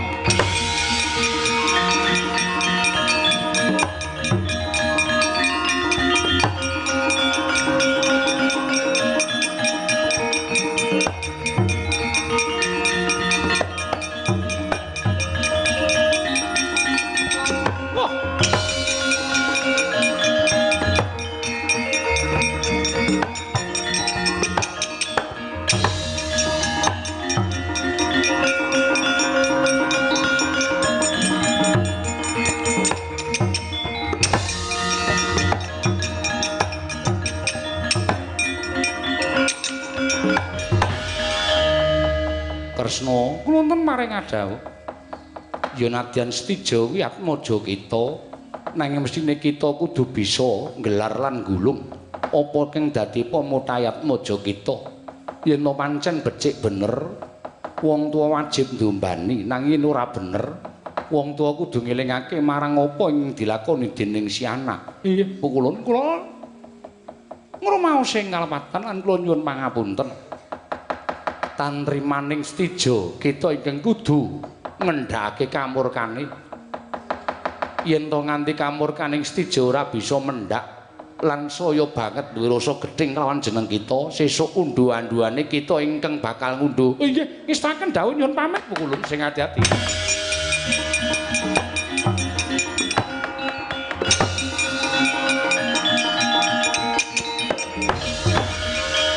Bathara Guru ulun paring dawuh. Kita kuwi dewaning para dewa, tetuangganing Jawata. Lah kok dadi isih gampang menging kang dadi adek-adek kita. Apa ora wirang bebareng ngatasé kita kuwi dewaning Jawata. Teka ndombani pakarti ning wayah kita Setija. Luwih-luwih kita kuwi Jawata. Ingkang kudu bisa ndandani marang pakarti ning titah swantah. Ora kok jeneng malah ngrojongi marang pakarti ingkang ora bener. Iya, pukulun. Kita ndisi ana bali marang Kayiwangan, ulun ingkang bakal sumusul. Ulun ingkang bakal matrapi Pradata Agung kelawan jeneng kita ingkang wis nandhang kaluputan. Iya, pukulun nyuwun pamit tambahi pangestu.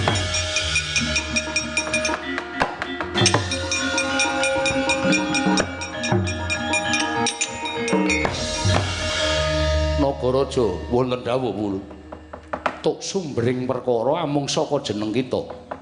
Kita ingkang ngobak-obak katentremaning Kayiwangan Suralaya sarana duwe niat kepengin bantu kelawan wayah kita Setija. Pukulun inggih. Mula nadyan kita wis mapan ana ing Kayiwangan ingkang mapan ana ing pusering bumi, nanging kita ulun patrapi paukuman.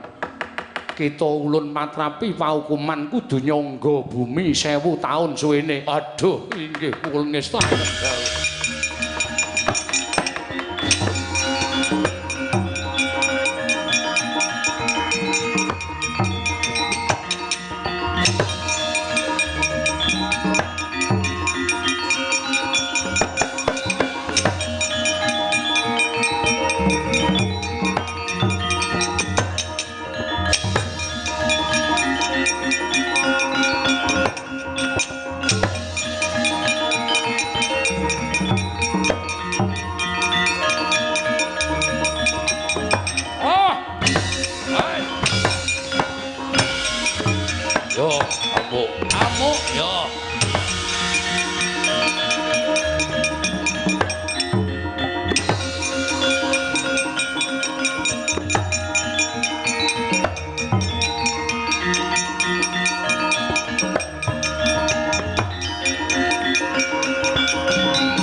Kanjeng langit kelap-lapaton lergen sanging risang mawe gandrung Setija wonten paring adhau sepisan meneh wong atuhamu nyuwun pangapura ya nggih nggih sabab menapa kejaba cukup semene nggonmu Bandayuda karo Adimulanang Pringgondani dawuh pengendikaning Wangasih Prana pancen Wahyu Senopati ora pinesti mapanangganing anakku Narakasura. Nanging tinapa dening kadangmu anoming Pringgondani mula remna rasamu remna pikirmu siramen nganggo tirtaning kesabaran aja mubal babal kanepsonmu isih akeh bakal tumurun ing kanugrahan besok pun Rama bakal saguh nggayuhake nggih ning yen sak gedhakan iki ndak jaluk kowe ngalao ya kulup ngalao Narakasura.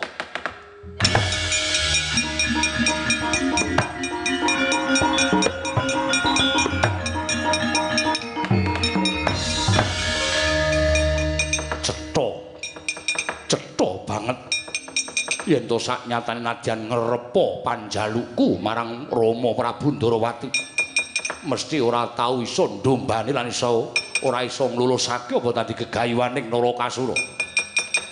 Sampeyan tetep ketoke lair ngrangkul karo kulawarga ning batin sampeyan sumendhe karo para Pandhawa. Ya tak trimake, tak trimake.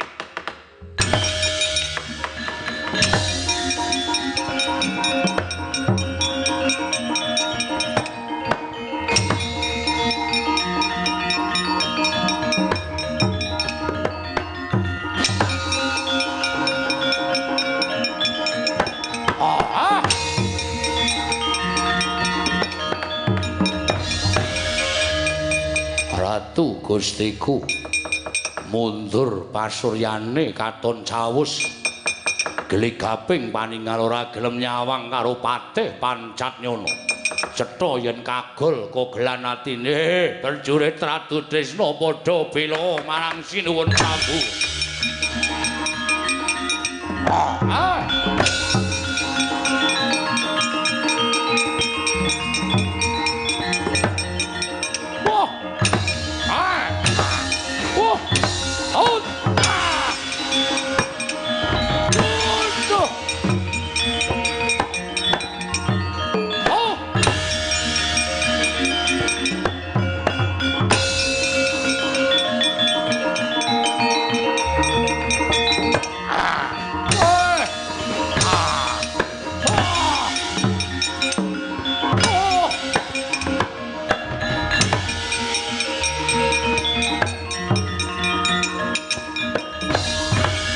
Samadhange jagat mungup maneng sapucaking wukir marbak bangsa merak keneng soroting surya mega lan gunung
Kang putra pun pikantuk Wahyu Senowati.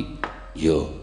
Mugi-mugi saged dados cagak tuwaing negari lan ingkang nyambung sejarahipun para sepuh saengga saged njagi negari Ngamarta menika. Ya Semar iya. Gandeng Purwa Madya lan wusananipun sampun paripurna lan sampun rancak liring sambikala. Sesanti Sura Sudira Jayan kang retsuh brasta tekaping kula Darmastuti rayu sami makarya rayu sami pinanggih kula ngaturaken suminten yasa pendhapa cekap semanten atur kula menawi wonten lepat kula lan sak kanca nyuwun pangapura mugi saged linebur wonten astanipun Hyang Mahanasa. Iya Semar sekali merdika tetap merdika. Mugi tansah lestari nering sambikala. Kok ora poin-poin to, Mir? Gek apa duruk jeng ngono ge rampung. Iya. Slamet sak kabehe, slamet sing nanggap, slamet sing ditanggap, slamet to sing delok. Ngono.